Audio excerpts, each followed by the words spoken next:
They said a breath could break a mind. At Delphi it did, beneath the fractured marble of the temple, where the earth trembled with wordless truth. They built a chamber for madness. Pistons of stone pressed on silence. The air smelled of ancient smoke and secret things. Even the dust learned to listen. Every footfall arrived as a question. Every question returned as a chill. She was the voice of Apollo. They called her the Pythia, a vessel meant to hold the will of gods. But in the end, the god's breath shattered her sanity. Lips quivered with prophecy that tore at the soul. Her eyes never fully focused. They drifted like leaves caught in undercurrents. She saw futures in the tremor of her own tongue, futures that clung, futures that cut, a servant of vision and of ruin. The chamber did not speak in words, it breathed. Vapors rose through fissures beneath the stones, the breath of the earth laced with gases that twisted the mind, carving visions into air. On the slopes of Mount Parnassus, under columns worn by supplication, breath itself became an instrument. Priests measured the day by how the vapor coiled, whether it moved like thread or rope, and by the way it dimmed lamplight without wind. Some nights it lingered low, pooling at the ankles like fog. Other nights it climbed the steps like a slow, invisible tide and crowned the chair where she sat.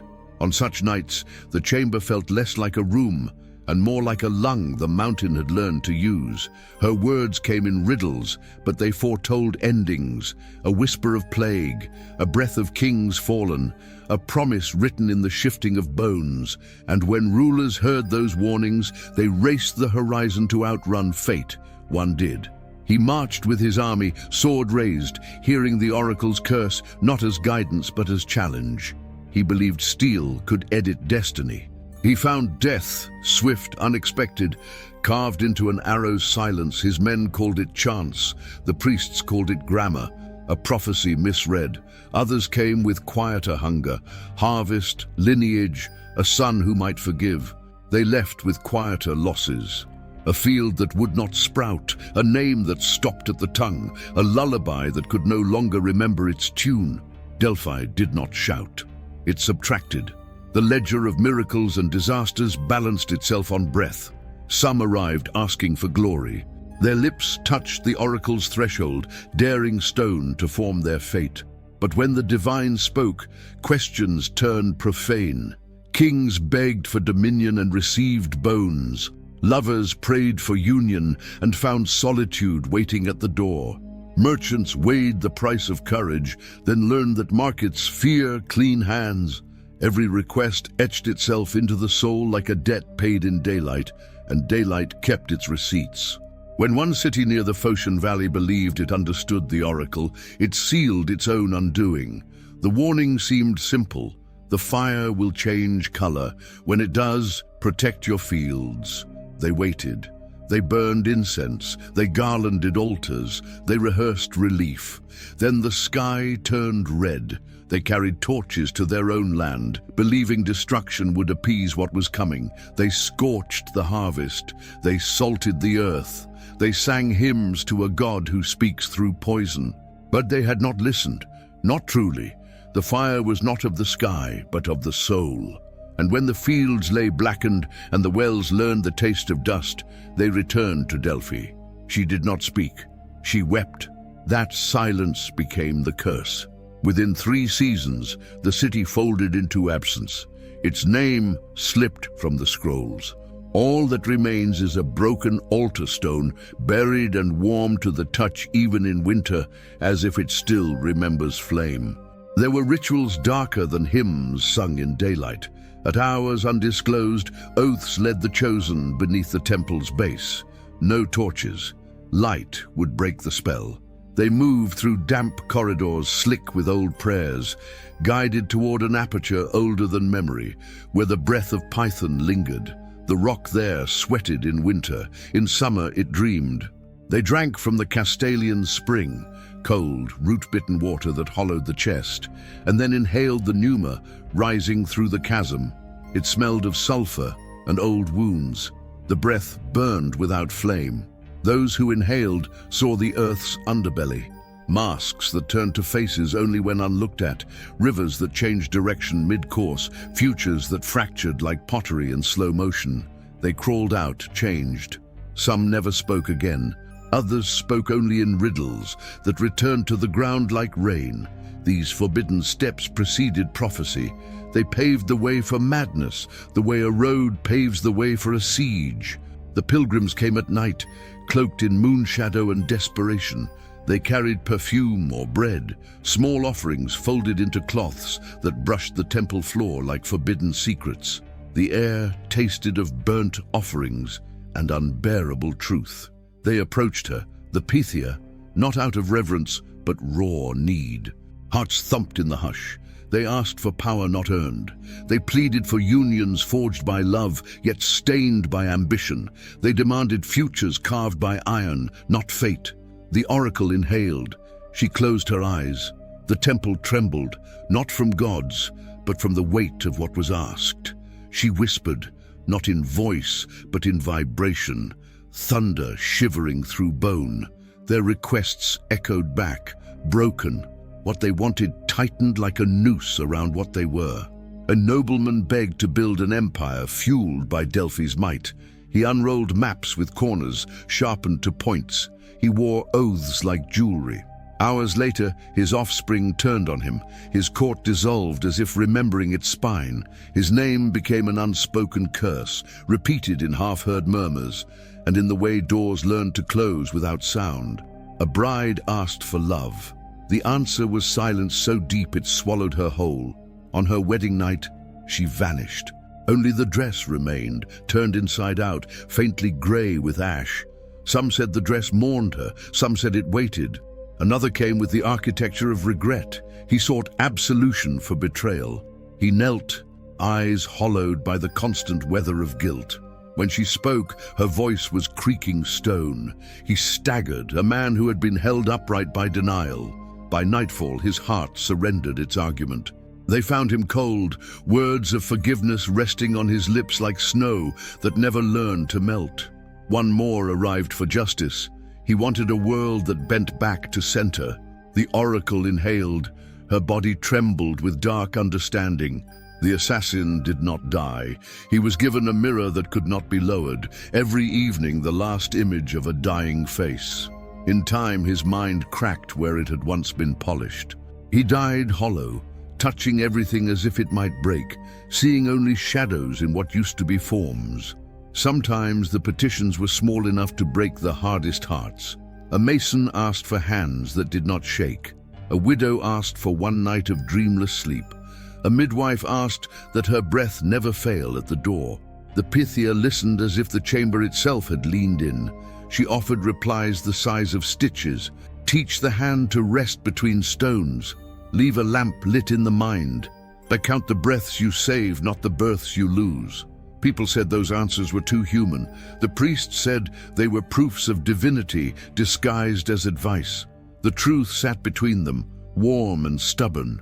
In the colonnade, the priests rehearsed mercy in public and revisions in private. To question the oracle was to question the hinge of time. Yet whispers crowded the rafters. Perhaps the god had failed. Perhaps she did not hear. Doctrine dutifully answered, the god did not fail. She failed. That accusation became a ritual of its own. But accusations are mirrors. They reflect more than they reveal. They believed she failed. She chose silence. When the land quaked and asked for guidance, her lips pressed together, sealed by choice, not by madness. The silence that followed was deliberate, an unspoken verdict. Not all truths are meant to be wielded. Some truths are knives pretending to be keys. Some futures are doors that only open inward. She understood that speech could become a factory for ruin, a conveyor of injuries made of certainty. So she held the breath. And the chamber, built to amplify voice, learned to bear a heavier task, to amplify restraint. From that silence, curses were born. Cities haggled with fate, making bargains with nothing. Merchants took omens to market and found that silence does not barter. Generals lifted swords against absence and learned that absence does not bleed. No prophecy, no comfort, only emptiness. The laurel groves went dark. Columns cracked along seams that had been waiting for an excuse. The offering basin split and wept steam like grief. Wind rehearsed the old hymns and forgot the last note. Even the mountain's shadow lengthened, as if it wanted to cover the temple and could not quite remember how. The priests unearthed a glyph beneath worn tiles, a warning in script older than Olympus. The future is ash. They argued over whether ash meant end or seed. Still, knives were sharpened, lamps were lit. Habits have longer memories than men. They remained because leaving would require a different kind of faith, the kind that believes in after, not answer. And yet, pilgrims kept coming. Word travels faster than caution. They came from coasts where the tide writes in a different alphabet. They came from valleys that do not know winter. They came bearing questions so heavy that questions became their posture. A mother asked if a son at sea had learned to listen to storms. A farmer asked whether to plant in soil that had learned another language. A child asked why sleep had doors. The oracle listened, and sometimes listening is the exact shape of mercy. She offered nothing the market could price. People went home and found themselves standing a little longer at thresholds. There were seasons when the vapors thinned. On those nights, her voice sounded almost ordinary, like a weaver counting threads, like a neighbor calling in a dog. People feared that sound most. The divine has many disguises.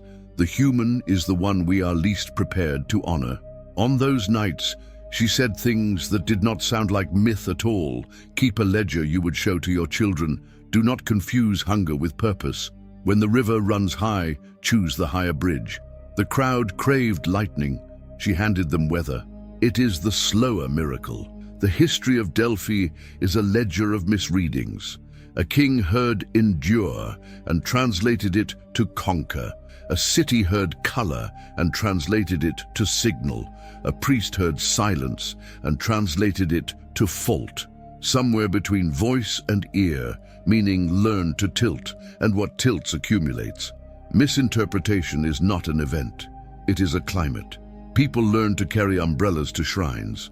Once, in a drought that arranged itself like a sentence with no verb, she refused all petitions for rain. The farmers called it cruelty. The merchants called it proof. But within weeks, the valley learned restraint. Cisterns repaired, canals cleared, hoarded water made visible. When the rain finally came, it did not make a spectacle. It made a plan. The people credited their labor. The priests credited their fasting. She credited silence for teaching the hands how to listen. Then came the rumor that would not exhaust itself. The oracle had broken. The god had gone elsewhere. The breath had thinned to rhetoric. Temples in distant cities declared that clarity had emigrated. The priests convened a committee and wrote a policy for uncertainty. They cited procedure. They drafted a calendar for doubt. Meanwhile, in the cooled hours before dawn, she sat alone in the chamber and watched the air. If breath could be counted, perhaps fate could be taught to count with it. She learned the anatomy of restraint, how to let a question pass through you without letting it set the table. A final procession arrived like weather. Generals, creditors, midwives, poets. They brought 1,000 versions of now. The questions did not wait their turn. They braided. She inhaled. The vapors rose as if remembering an earlier script. Her body wanted to deliver it. Instead, she held. Stillness gathered a shape. The walls leaned inward to listen to nothing. Somewhere outside, a laurel leaf fell in a pattern that statistics would someday recognize. Inside, the breath remained unspent. The chamber, a museum of the unsaid, received its most valuable exhibit. What followed was not collapse. It was clarity without spectacle. The city learned that oracles cannot save you from arithmetic. Armies learned that maps do not forgive. Lovers learned that vows are only bridges if you keep walking. People began to ask each other questions they once handed to gods. The cost was not small. When you return a question to its owner, you return the weight too. Delphi became a study in aftermath. The frescoes faded into their outlines. The lions sleeping in the stories became statues with cracked paws. The steps found a new rhythm, fewer sandals, more wind. Columns remembered what it meant to be trees, and in the margins of the temple floor, where feet had worried the stone smooth, moss wrote itself in green, slow sentences. The mountain approved. Mountains always approve of patience. In the end, the oracle did not fail because she could not speak. She refused to create destruction with her breath. She chose silence over terror. That was her final prophecy. Truth unchecked is worse than no truth. There will always be ears that confuse volume with proof. There will always be tongues that tour the world calling themselves wisdom. But there will not always be a quiet large enough to hold what must not be dropped. She built one. So, what answer would you dare not hear? What future would you refuse to carry home if the price were your sleep and the sound of your own voice repeating it?